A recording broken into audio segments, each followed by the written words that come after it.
you for asking me to do this. I truly am grateful. I am so honored and excited that you're here. And I actually finally just tagged you I and saw like that. put it on your page because Saw when it. I restarted the video, it didn't tag. So I just fixed that. You are live on your page now. So your friends. Woo! Hello, Can see it. hello. So, all right. Well, let me just say a few things. You guys have seen my interviews before, so for some of you, this will just be a repeat. But because a lot of this is just going to be, there's just a lot of trauma in her past. And so although we've talked beforehand and have gone over questions and what we're going to talk about, if she decides, Stephanie, if you decide at any point, even if we've agreed on a question that you don't feel comfortable answering it today, or like you just can't go on, you are free to tell me I can't go there. Okay. So just letting everybody know that, and letting Stephanie know that. So yeah. There might be a few tears, but it's gonna go great. So it's gonna be good. We have prayed, we've given it to the Lord, and it's gonna be amazing. So why don't we go ahead and get started, since we had a few minutes of trying to fix some technical issues. Why don't you go ahead and tell us about your childhood growing up with your parents? I know you shared with me that your parents were addicted, and so why don't you share some of that? Sure. So growing up was pretty normal until about high school. I remember great things from my childhood, my young childhood. Christmas was great. One year, Easter, we had baby chicks in the living room. Everything was really great. As far as I knew, everything was pretty normal. And my parents are and were great parents, and I know they tried their hardest. Now that I'm an adult, I really see hindsight. That they were just trying to protect us. My whole life. High school, I'm the oldest of four, so I've got three younger siblings. A brother who's a year younger than me, a sister who is 5 years younger than me, and then a younger sister that is 7 years younger than me. So it's funny, I'm the only one with blonde hair and blue eyes out of my siblings. So they always used to tell me I was adopted. And it's funny because I'm the oldest, and my feelings would get hurt. So about high school age, right before I entered high school, I started to notice things were different. My family was different. I used to spend a lot of time over at a good friend of mine's house. I had lots of friends, but one friend in particular was my best friend, and her family was very, they took me to church a lot, and I got really involved with youth group. And, I started to notice things like don't answer the phone, or if someone calls or someone shows up, then please don't tell them that we're here, and I just trusted my parents. I kind of thought that, not that people were out to get us, but that, keep your guard up. So, PTSD is very real. And, I think your brain really tries to protect you from things. So my timeline and the way this is the way I remember it. And so my timelines are a little different. I just remember just pure chaos at one point. Everything was pretty good, and then just pure chaos. It happened so quickly. My grandparents, my mother's mother and father, was pretty worried about us. We were missing school a lot, and I just know my parents were different at night. They acted different. They stayed up all night. My dad used to work nights, and then all of a sudden they weren't working. My mother was going to work during the day, but later we came to find out that sometimes she wasn't going to work. I didn't know what it was at the time, but it was drugs. And yeah, I remember you telling me yesterday that they would go into the bathroom and come out different people, and you talked about the look on their face. Right. So that really came a little later when the state, my grandparents called the state on us, and knowing now that the state would want to talk to them and come up with a plan and see if everything was okay. But I think my parents got really nervous. I think they didn't know how to stop. These are things that I felt in my adulthood. So we basically went on the run. for a year. Your whole family? My whole family. And, you know, we didn't talk to anybody. We didn't call family members. We didn't call friends. One day we were there and the next we were gone. I was supposed to be starting my sophomore year when this happened. So I had already been to school for a year. I same school. I switched a couple times, but it was pretty much in the same district, just one district away. And it wasn't terrible. You know, we stayed at Branson in cabins and you know, had Christmases there, and it was not terrible. There was no abuse going on. There was no. So your parents really hid it from you very, very well. So were they IV drug users? I don't think you told me. It was crack cocaine. Crack cocaine. So they really hid that from you, and you could tell things were different and something wasn't right. But right, and I mean, as a young child, you know, and I really tried to protect. My brother kind of stayed to himself. He really, I don't want to say the word selfish, but my brother really took care of himself. I've always been a, you know, motherly person. You know, I love children. I used to babysit constantly. And I really tried to protect my sisters. I was very close with my sisters. I knew my brother would be okay. And they were young, you know. My youngest sister was 7. I think my other sister was 9 at the time. So they were very young. These are children just starting out, you know. And I was older, and I felt I needed to protect them. I do believe that there was some, you know, my parents fought a lot, and like I said, there wasn't any abuse that I saw, but I knew there was some type of abuse going on. And I think, you know, it was just, like I said, the word chaos just comes to my mind, just pure chaos.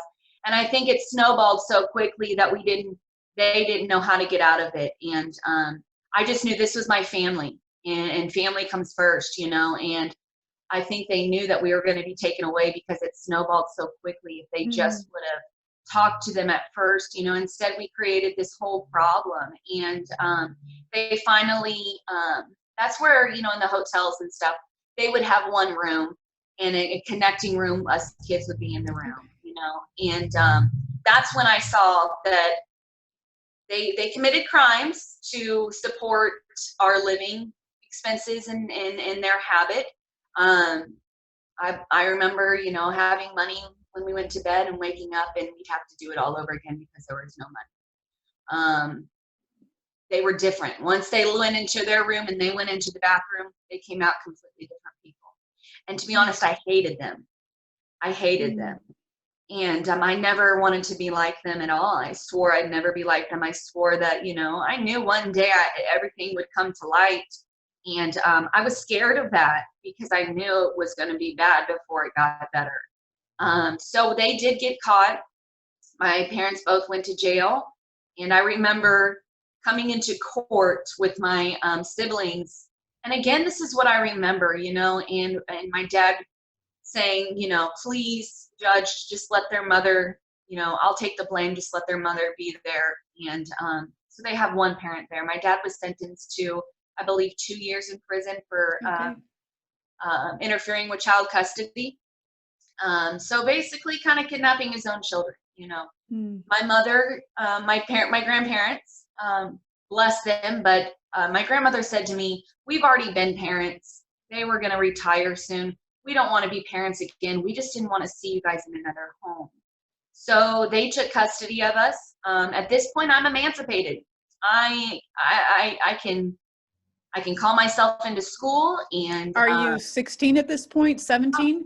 Yeah, I had to go back to the same school that we left. So when my grade was junior, I had to be a sophomore again. And so, you know, people in high school don't really know that. So I made friends with the people that were in sophomore year with me. I was in classes with them. Like I said, I was emancipated.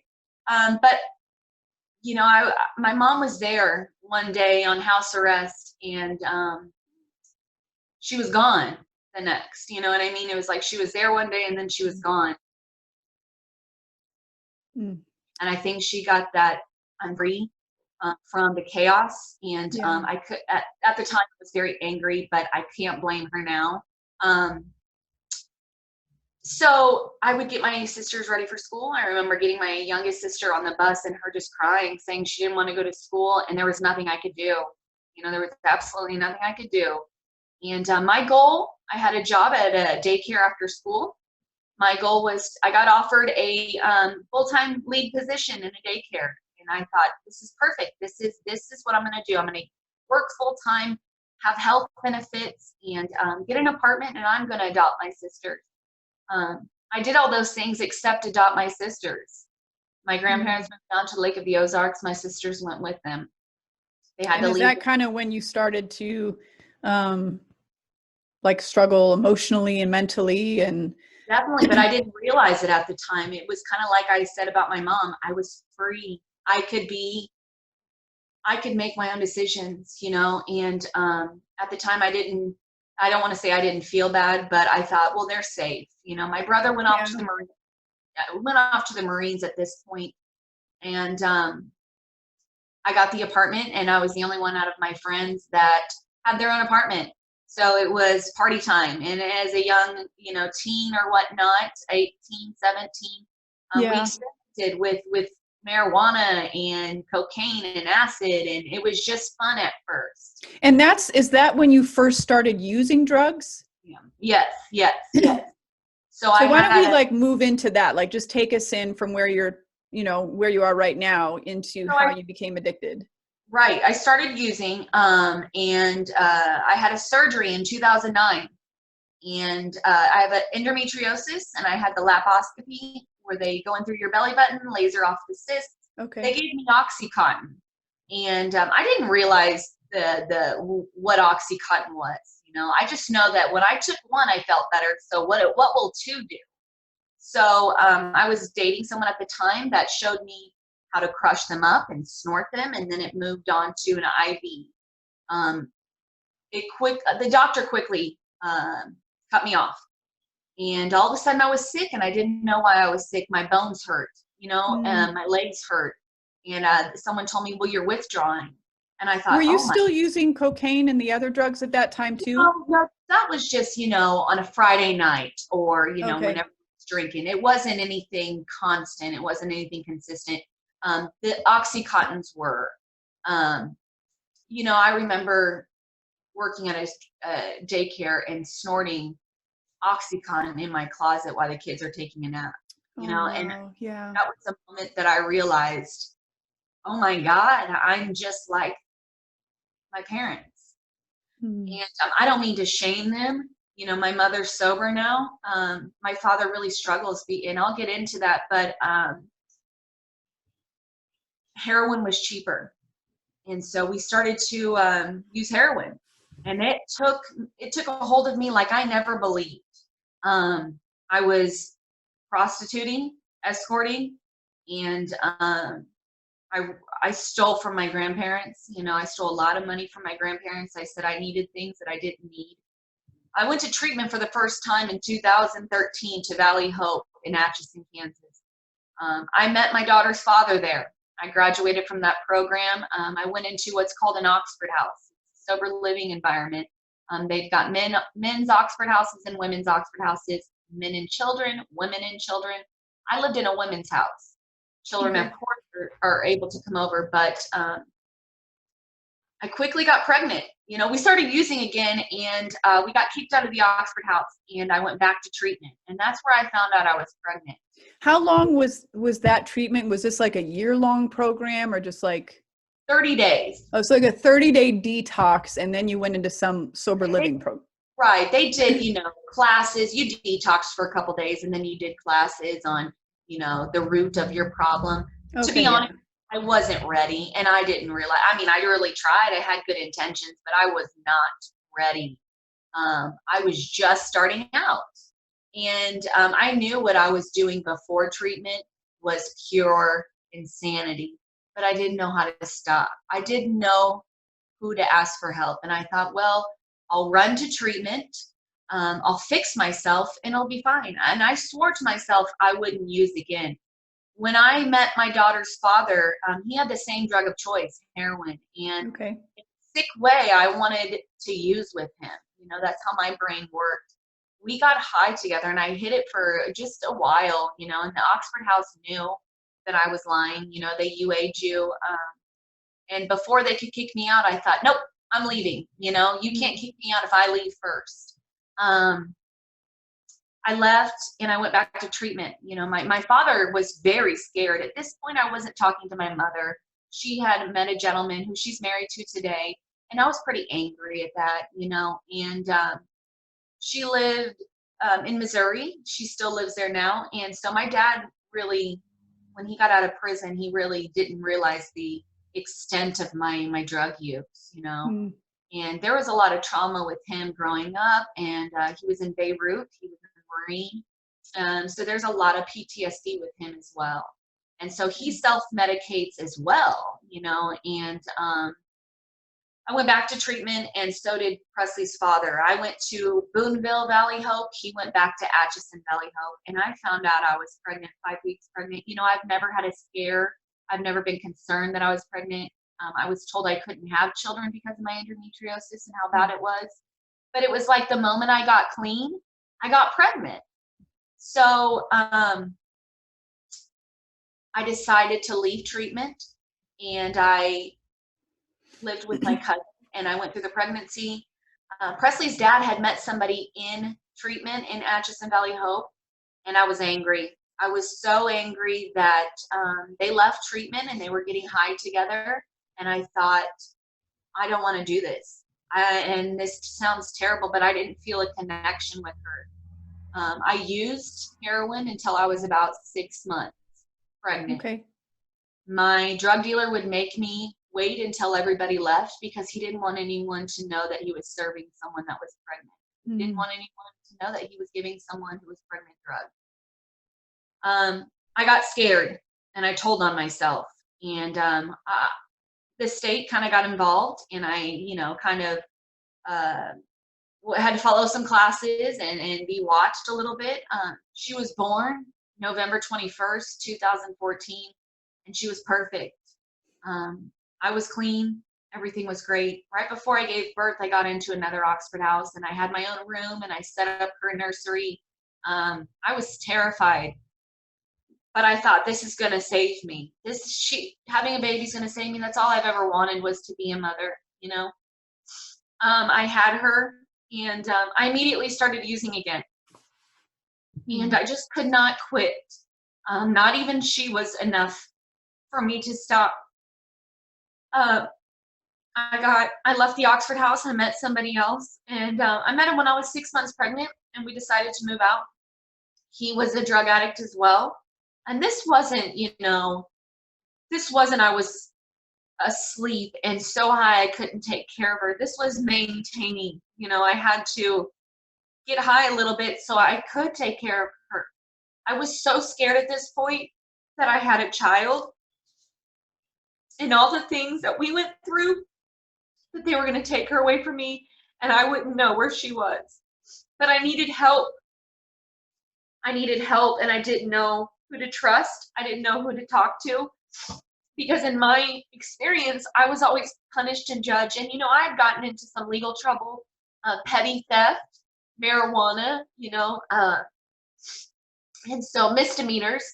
I went to this class one time. I was on probation, and I went to this class when she was about 1.5 years old.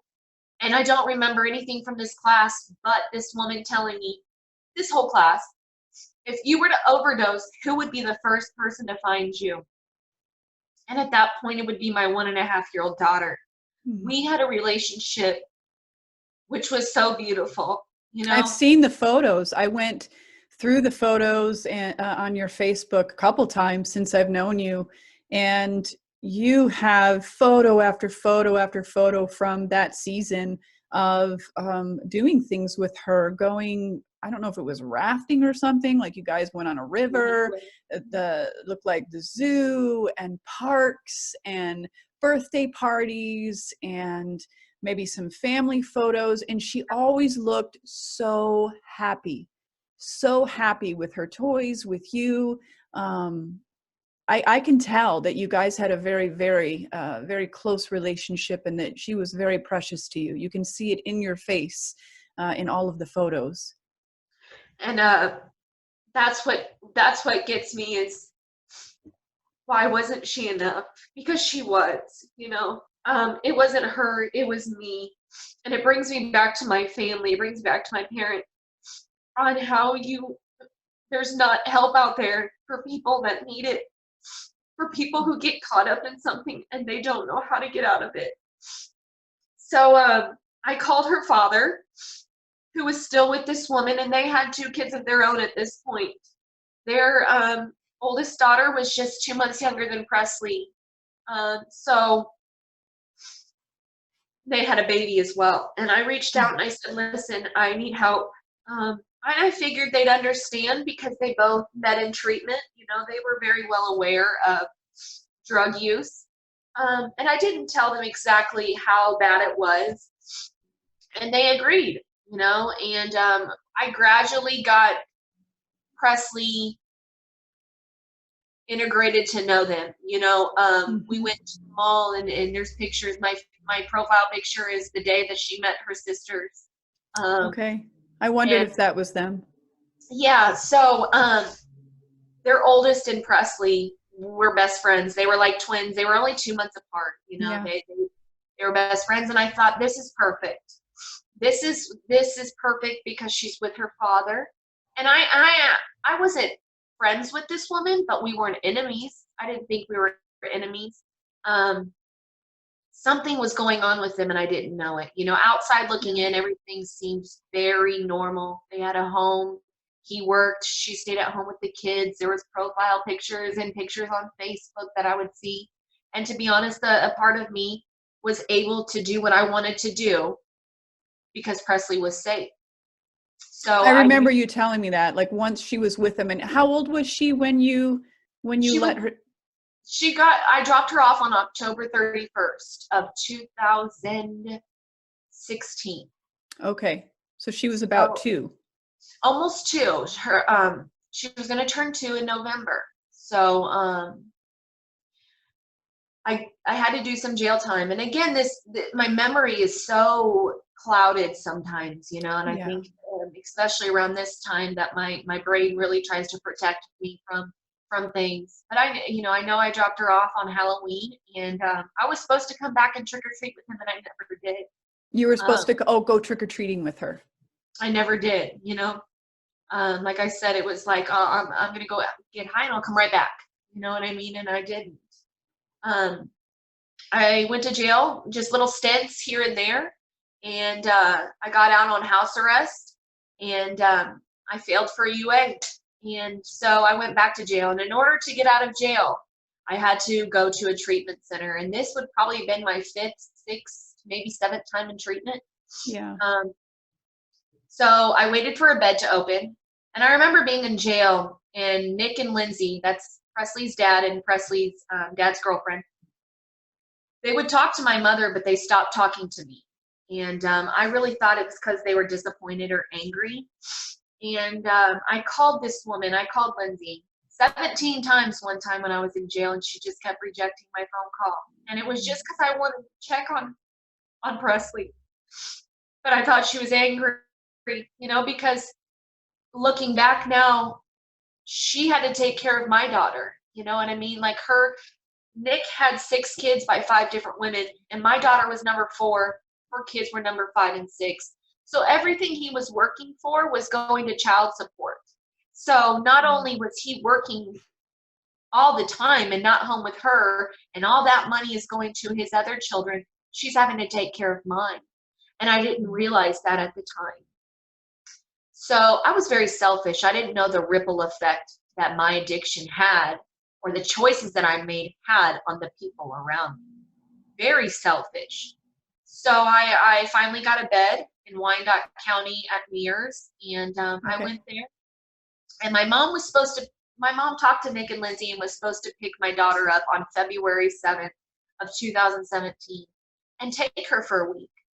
I went to bed February 6th feeling so relaxed and so like everything's going to be okay. Like I know she's going to be with my family, and I wasn't talking to my father at the time for some reason, you know. So February 7th, I wake up and I was able to get my phone in the morning to check to see if everything worked out. And I had all these messages on my cell phone that said, from Nick, sorry for the short notice, but Presley can't go with your mom. We had to go to Springfield, Missouri because Lindsay's grandma's not doing well. My first thought was that's a lie. Why would you take 3 small children to a hospital where her grandmother's not doing well when my daughter doesn't even know this woman? You know, I told my mom, please just go to their house in Gardner and pick her up. She's there. And I thought in my mind he was trying to take her away from me so I wouldn't file for child support. And what judge, if that were to happen, this is my thinking in my head, what judge is going to look at me and say, sure, this mother can have her child. I had full custody of her at this point, and she had my last name. But I'm in rehab for heroin that I admitted to. I mean, there's no denying. I tried to be honest. I tried to let my guard down. And my mom said, I'm sorry, I'm just a grandmother. There's nothing I can do. Like, they're not going to give me her. I'm just her grandmother. You have right. I was what's called body receipted to Mears, which meant I couldn't leave the premises or it was a violation of my probation. Okay. So February 7th, I was so angry at Nick and Lindsay and even at my mother that I didn't call them for the rest of the day. I didn't call anybody. I went to my classes, and at 5 o'clock, you go to dinner. 5:30, you come back, and this was the recreational time where you could watch TV, get on your phone. This woman was watching the news, and I just so happened to look over, and it said death investigation of a toddler, and it had Presley's picture there. I got a phone call from a friend that I went to treatment with Nick. You know, he was in the treatment center that Nick and I were in. And he said, have you seen the news? And no one had called me. No detective, no police, not Nick, not Lindsay. I called my mother and I said, something's wrong. You know, she died. I called Gardner police and the detective called me back and said, are you sitting down? And I said, it's all over the news. What happened? And he said, well, this is an open investigation. My mother immediately came to pick me up. And again, I'm not allowed to leave, but I wasn't going to stay there. I had lost the place where I was living, so I really didn't have a home. I went to my grandmother's assisted living home where the detective met me and my family. My brother and I are kind of estranged. I haven't talked to my brother in years. He is a paramedic in Topeka. He was there, and the detectives took my phone for evidence, and they're zooming in on pictures of her face, you know, and then reading text messages. My brother said, after they left, my brother said she was beaten to death, and if you weren't a heroin addict, she'd still be here today. Now, I know he was angry. I know he was angry because this is a situation that there's no handbook, there's no manual on how to handle something like this, how to go through something like this. That's exactly what happened to her. She was beaten to death.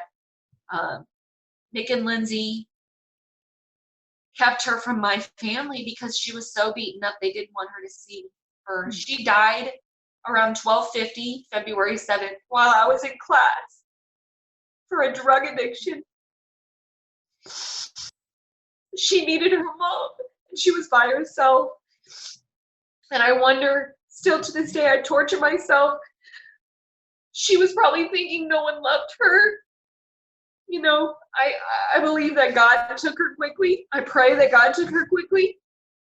They didn't call the police for a little while because they were scared. So Nick and Lindsay called Lindsay's dad. He babysat the girls that morning and came home. Nick and Lindsay came home about 11. Presley, you know, I don't know the whole story. I just know what they told me. And Presley ate lunch. She lay down for a nap, and she never woke up. She had blunt force head trauma. The ring marks on her head matched the ring marks on Lindsay's ring. Lindsay was sentenced to 27 years. Nick was granted immunity for testifying against Lindsay, but he was there. He had to have known what was going on. And Lindsay's dad wasn't charged at all either. Lindsay's dad was charged in a separate case with 29 felony counts of pharmaceutical fraud. They were getting high off pills, and I didn't know it. He was providing pills to Nick and Lindsay. The court, I immediately started using again. I was in and out of psych wards, barricading myself in drug houses. My mother called the police one particular time, and the police shackled me and took me to a Shawnee Mission Hospital. And I had to walk through the emergency room with shackles on, like I was crazy. But what was everyone gonna do? I was out of control because I didn't know what to do. And the only thing I knew what to do was to numb my feeling to numbness. And I was honestly trying to commit suicide, but I kept waking up. And I was angry, so angry. Because I feel like I didn't put my hands on her, but I definitely got this ball rolling. You know, I had a hand in it, and this little girl was helpless, and all the adults around her failed her, including me. So the court hearings, the court proceedings were awful. The pictures, the testimonies were traumatic, and I was using the whole time. And you again, you had to go through all of that then, the trial. Right. Mm-hmm. I left treatment when I heard she died, and that was a violation. So I had to go before the judge in the same county as my daughter's death. So the judges, the police officers knew very well who I was and what was going on. Lindsay had not been arrested yet. We had not started going to trial yet. And I was sentenced to 60 days in county. So I was still on probation in Johnson County. Mm. The judge said, "Ma'am, I'm very sorry for your loss, but you're not going to kill yourself on our watch." And she sentenced me to 60 days in jail. It truly saved my life. I didn't realize it at the time. I was in a safe place where I couldn't destroy. So how long after she had passed away did they put you in jail? It was, I want to say it was about less than a month, about a month. Did you get help in there? Was there therapy? Were there clergy? Was there anyone that was working with you and helping you? Usually when you're in county jail and you need mental health. Oh, I can't hear you. Can you hear me now? Oh, yeah, there you are. You cut off when you said usually when you're in county jail. So you have to wait about 30 days to see, a doctor. They immediately put me on medication, detox. I detoxed in there, and like I said, it was truly something that saved my life. The women I was in jail with my whole pod was so great. The guards were so great. And again, Lindsay hadn't been arrested yet, and this is the same county. And I thought, how am I arrested before someone that murdered somebody? I said it was an investigation, and I get it, but I don't. 2 weeks prior to getting out of jail, I was called down for a med appointment, and I didn't have a med appointment. So I thought, what is this? I went downstairs, and it was the detective on our case. And he said, "I just want to let you know before you saw it on the news that Lindsay's been arrested for first-degree murder charges." Mm. I had no family around. I was in jail clothes. And I thought, how am I going to process this? I'm sitting there, and he said, "You're going to go back up to your cell. And at this point, we're on lockdown, so I have to be by myself in my cell." After hearing this, I sit down to wait for a guard to come get me, and Lindsay's in a holding cell right next to me. And I see her. You're in a holding cell next to her, and they know that. They know that. And she's in a holding cell where you just get arrested, you're still in your street clothes, and you have to wait there until they can take your fingerprints and your picture and dress you out. I'm sitting where they take your pictures and dress you out and get you processed in. So I'm able to walk around, but I can see her to my right in this holding cell. She's never been arrested before in her entire life. This is her first crime. I was waiting for them to open those doors, and I was just going to I was just going to get her because I had nothing to lose at this point. I didn't want to be alive anyways.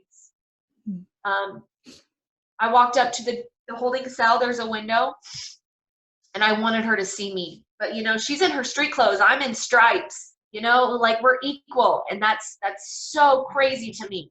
Our system is so messed up. And I looked at her and I said, I'm going to watch you rot in hell. And I started screaming baby killer because she's in there with other women. And I said, she killed my baby. She looked up at me and she laughed. Oh my goodness. I had to go back up to my cell. They let me call my family, and I got out of jail. I finished that, you know, and I was off probation at this point. I had nothing over my head, and I thought I got to go to treatment. I've got to try this because I know what I'm going to do. I'm going to get out and I'm going to use. I mean, I'm not in any trouble or anything. I have no one watching me. I tried to go to treatment again in Shawnee, Kansas at Mears, and I ended up leaving because I didn't want to be clean. I didn't want to be alive. I was pretty much like growing up. I was on the run. I was running from everything, you didn't mention. Let me just interrupt real quick. Were you able to go to her funeral and her memorial? Yes, they let me plan the funeral, and you know, honestly, I didn't plan a lot of it. It was my family. The only thing I did was pick out her dress. She was bald at her funeral. They took her hair for evidence, and I'm sure I was told that they were taking her hair, but I was shocked when I saw her. I had an open casket, and to be honest, I let Nick come. I was so out of my mind, and I believed everything he said. I let him come to the funeral. We bought him his suit, and he. And they were saying, him and Leslie were saying at this, that she didn't beat her, that they were lying at this point. He said that he said that he didn't know anything, you know, that he didn't see anything, and it was a one-time thing, and that's not true. You know, the injuries that she had, some were healing. She had bite marks on her. It was brutal. It was brutal, and it wasn't a one-time thing, you know. Did he show any emotion at the funeral? Absolutely. Absolutely, you know, and I was so out of my mind. I was reaching for things, you know. He was a part of her. And I thought, when we're together, there she is. I'm not knowing how evil he was. Her funeral was, I went to Johnson County Mental and Health the day after she died, and they gave me Xanax because I couldn't think. That was probably the worst thing they could have done. It lowered my ambition, you know, it made me numb, and I just wanted to die. So I had her cremated. I have her here with me right now. Another thing is I made an urn for him as well. We both got urns, and he never picked up her urn. He never asked about it. She's still separated. You know, that's one of the things that I want to do is put her back together. You know, I left treatment. You know, moving forward, I left treatment, and I caught a meth charge here in Lawrence. Started hanging out with people that didn't care about me. You know, I didn't know these people, but I started to get to know them. I was shoplifting to support my habit. I wasn't talking to my family. And I caught a meth charge here in Lawrence. And honestly, it wasn't mine, but that's it. I was driving. So I'm not going to say I wasn't using it. So I had to go to court hearings for that. And it's a process, those court hearings. You're just not immediately charged.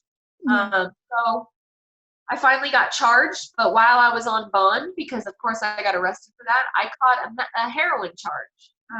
And I caught a felony theft. It was my third theft, and I had heroin on me. So I went to jail. So I caught a felony on felony bond. So it was a double whammy, you know. And I ran to a psych ward, KU. I ran to KU when I was absconding, so I was wanted, and I ran to KU, and this was probably my third time in about 6 months that I And went. KU, for those of you that don't know, that is KU Med. Yeah, It's a hospital under Kansas State University. right. You know, and they were very nice to me. But they said, you can't just keep coming back here. You know, what is the solution? So they brought in someone to talk to me, and she did an evaluation on me, and I told her, I was very honest with her about my drug use and what was going on. She offered some treatment centers, and one of them was Mears and Wyandotte. And I thought, I can't go back to the place where I found out she died. There's no healing there. Mm-hmm. She also mentioned First Step in Lawrence, Kansas, an all women's treatment center. And you could bring your children there. And I had no idea it even existed. I thought, fine. I surrendered, is what I did. I surrendered, and I said, well, if I keep waking up every day, there's got to be something more. I might as well just try it someone else's way for a while. So I did. I checked myself into First Step in September and of 2018, and Okay. my clean date is September 25th, 2018. So I've been clean a year and 5 months, a little over 5 months. Congratulations. Thank you. Congratulations. It's a really big deal. You know, next month I'll celebrate 18 months, and that's a huge deal for me. Because not only am I grieving the loss of heroin and numbness, I'm grieving Presley for the first time. Yeah. And that's hard. That's very hard. You know, flashbacks, PTSD. In my mind, she's being hurt at this very second. You know, that's how mental health works. You know, and it's so real to me, and it debilitates me sometimes. You know, I went to treatment. I completed it. They do a 30-day intermediate treatment, and then they do a 60 days what's called HIA. It's housed intensive outpatient. So you get to work and stay there for 60 days and save up some money. I hadn't worked in years. You know, I worked at daycare, but now with my felonies, I can't do that. I got a job as a waitress at On the Border, and I just dove into it. You know, I just dove into everything. I work a 12-step program. That's really saved my life. On the Border closed, so I got a job at Big Biscuit in Lawrence, Kansas. So did you work at the On the Border on 119th? No, ma'am, in Lawrence, Kansas, on Iowa. Because the one on 119th closed too. Sorry, everyone that's not from here. Everywhere. I couldn't believe it. It was one day we went in, and one day they said, we're closing. Wow. So I was scared. You know, I'm very scared of change, you know, but it's funny because that's all my life is change. You know, and I embrace it. You did a video and you said, lean into the uncomfortability. And that is where I'm at right now, is I just lean, not knowing, even doing this right now. I was terrified, you know, because I don't trust people.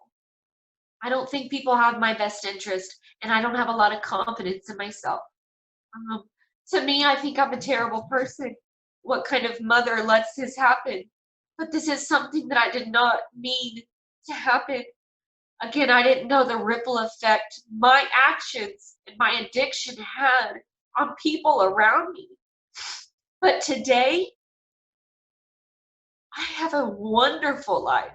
I have a great support system. I have friends that are clean and support me, that don't want to see me self-destruct, that don't want to see me use, that love me. And that's a blessing in itself. You know, I live in an Oxford house right now. I live with women who are sisters to me. They're not roommates. And that's a sober living program? It is. And they're all over. They're Oxford house, and then they're normal houses. You know, no one would ever know that this is an Oxford house. This is a sober living house. You pay rent every week. You take UAs. There's accountability here. But we do, you know, Presley's death date was February 7th, 2017. So it was just a little over 3 years ago. And my roommate sent a huge bouquet of white roses and balloons to my work. You know, in my job, They know everything about me. The people I work with save my life every day. Mm. There's no anonymity with me because I believe with my whole heart that if you're honest, maybe someone can help you. I go back to First Step every month. I'm sorry. You are fine to, Uh, yeah. I go back to First Step where I was in treatment every month, and I tell my story and I tell Presley's story. I don't know if anybody, I know they hear me, but I don't know if anyone hears me. This is something I never, this incident never crossed my mind that this could happen. Never. I thought maybe I'd be an absent parent for a while, but I always thought there'd be a next time, there'd be a tomorrow, and there's not. There's not. I finally have gotten right with God. I was very angry with God for a long time for doing this. But again, in my whole heart, I believe he sent her to me to save my life, to help save other people's lives. I don't think she was meant to be here long. What gets me is the way she died. That's what gets me. And that's why I'm in grief counseling. That's why I see a doctor on a regular basis. I don't know what these things are going to do, but I'm trying it because what's the harm in trying it? Because my way didn't work. My way didn't work. My way got me here. I'm grateful. I'm beyond grateful today for the people in my life, for my life. It's funny. I have a car that's legal. I'm legal. I just got dental insurance. I'm an adult. And only people that have, to me, my experience is in my addiction, that's pretty cool that I've got dental insurance. That's a big deal. It is a big deal. All of the people that I know that are in recovery, I know that it's a very big deal to do what they call, how do they say it? You do life on life's terms. Is that how it's said? So you have insurance, you have a car, you have a job, and you're like a giving member of society. And it's like a huge deal. It's huge. And, I'm not afraid to answer my phone today. I'm not afraid to go into the store and wonder, did I stole from here last week. No, there's nothing like that anymore. I'm not afraid. I'm not afraid. And the serenity I feel today, no drug could ever give me. And that's what I was looking for with serenity. This is not an easy journey. Yeah. But I can tell you, I lay my head down at night and my side of the road is clean. And my higher power that I choose to call God is guiding me. Presley helped save my life. God gave her to me. I just wish I could have saved hers, but I wouldn't be here without her today. There's not 1 minute that goes by that I don't think of her. I carry a picture with her everywhere I go. She is my angel, and I truly believe that. I see her in everything I do. I find feathers everywhere, and it's really neat. Those make you think of her, remind you of her. Yes. On Bereaved Mother's Day, which is mothers who have lost children, it's a week before actual Mother's Day, I found a huge hawk feather outside my car door. To me, that is just, you can't tell me any different that that's not something greater than myself. I don't have to run things anymore. I can give it away to God and know that everything's going to be okay. As long as I don't pick up, everything's going to be fine. Everything's going to be fine. There's nothing that I can't handle. I've already been through the worst. I have. Even if I fall down, I pick myself back up. I'm human. I'm going to make mistakes. That's just it. My 12-step program has taught me that as long as I don't use, I'll be okay. And now, we were talking yesterday, and you were sharing your heart, not just you're talking about how you overcame and you're in this new place of your life, but you're thinking forward, and you have some dreams of things that you want to do that I thought were pretty incredible. Why don't you share share those things. So I always joke that you're going to see me on Ellen one day. I'm going to do something great. I'm going to change something. I just want to get my feet planted in my recovery. You know, I'm not afraid of using my ultimate goal in life would to be opening a place called Presley's Place, where women can come with their children and they can detox safely. They can be there safe without the fear of their children being taken away. And say their children witness domestic violence abuse. Children would get children's counseling, but being with their mother while their mother detox safely. And then I would refer them to places like First Step where they can take their children and really get into processing groups and working with a counselor. I believe that if I could have trusted somebody and I had Presley, things could be totally different today. But would they? Would they be different? I don't know. If this hadn't happened, I don't think I would be clean today. And that's really sad to say, but I'm being honest. You know, that is what my rock bottom was.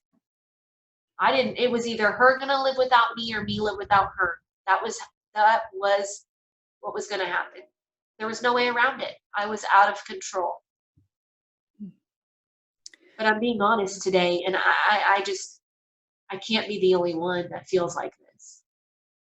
No, I know that there are likely many people. I mean, it's still kind of in the workday, but I bet in the next 48, 72 hours as this video is shared, and I encourage everyone that is watching this to please share this video. So as this video is shared and more people watch it, there's going to be, I would probably guess, many that are in a situation like what you were in and feeling like there's no way out. And your story and your just your heart to fight. I mean, you have a fighter's, what do they call those women from ancient days? They were shield maidens.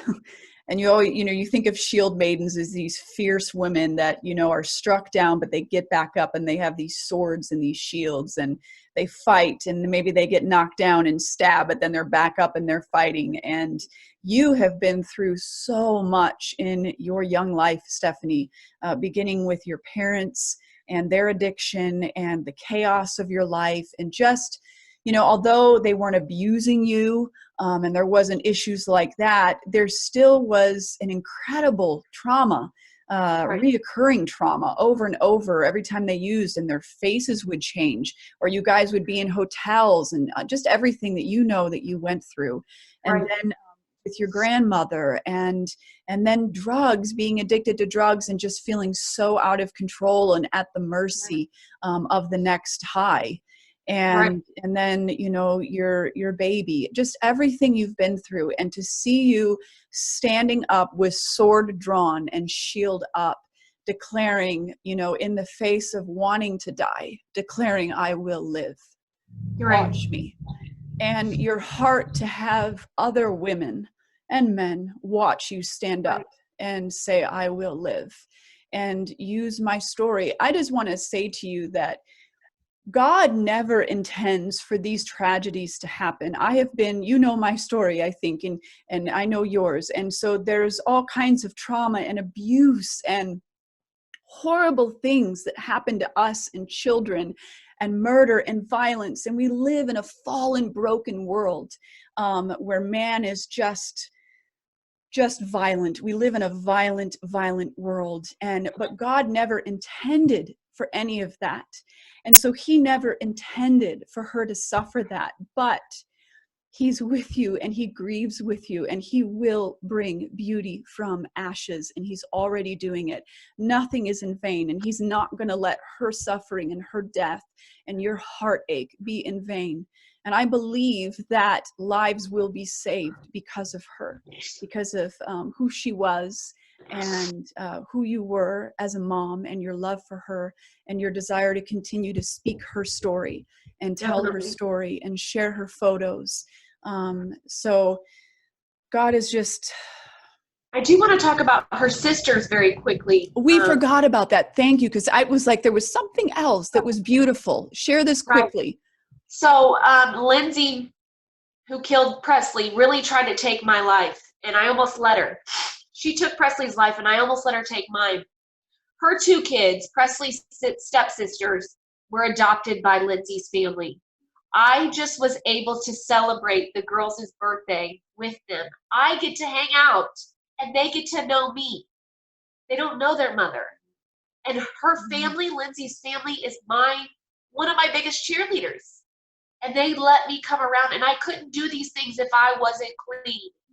Yeah. You know? So you get to have relationship with her half siblings.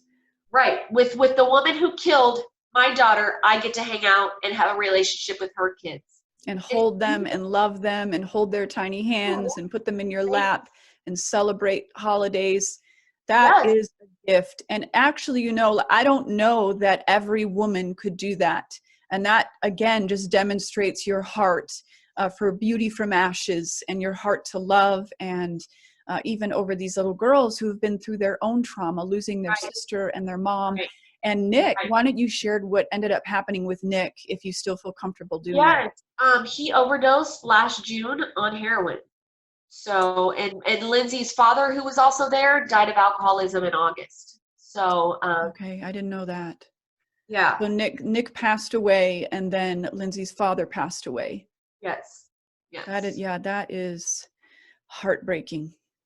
Just heartbreaking. Just the what drugs do to us. You know that I lost my brother to an overdose, which actually was a murder. Those of my friends and family that know about his case know what I'm talking about. But I tell you, drugs, they destroy families. And but you know, God has done a lot of things and brought beauty from ashes for my brother's death, and He's doing the same for your little girl. So I just want to thank you so much for having me. You helped me stay clean today. This is healing for me, and I appreciate that. And I appreciate everyone watching. I truly do. Grateful. Thank you.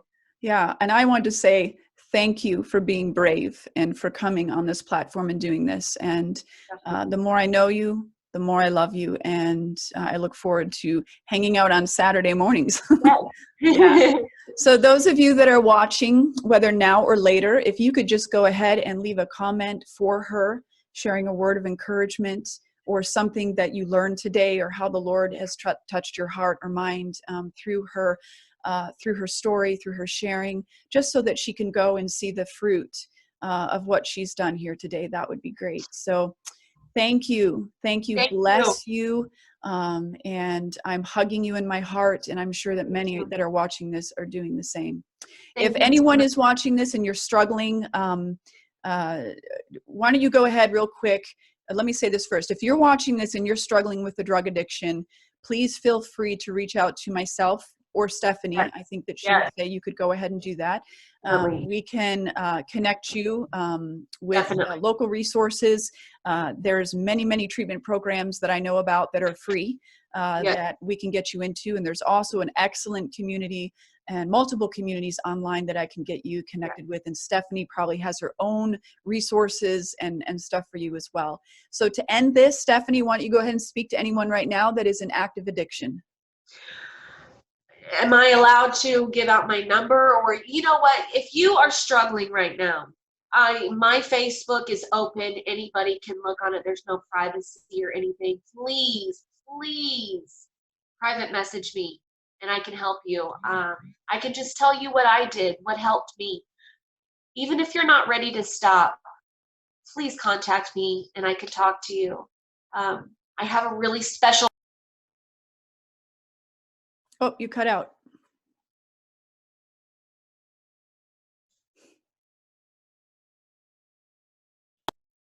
Oh my God, that is not. Oh, I can hear you now. I just can't see you. There you are. Can you hear Okay. me? Yeah, you're fine. Oh my Did somebody try to call you? Oh yes, I had it on. Can you hear me? I can hear you fine. So just go ahead. You said you had a really special or something. Oh my God. I just want to say, reach out to me, please. I'd love to be some type of support. I've been there and I know how it feels. Yeah. And we cheer you on. Stephanie and I talked about this yesterday. Whatever recovery would look like for you, everybody's recovery is different and personal to them. And I know that Stephanie champions anyone in any walk of recovery, whether, you know, for her, it's been 12 steps that has saved her life. For others, it's other things. So Right. We don't hesitate to reach out to her if you are working a different kind of recovery program, or if you're scared of the 12 steps, or if Right. you've tried that, whatever. Message her, and she is very open and loving and accepting of everyone. So Thank you so much. all right, thank you. Bye, guys. Love you Bye. all. Thank Have a you, great everyone. weekend. All right, bye.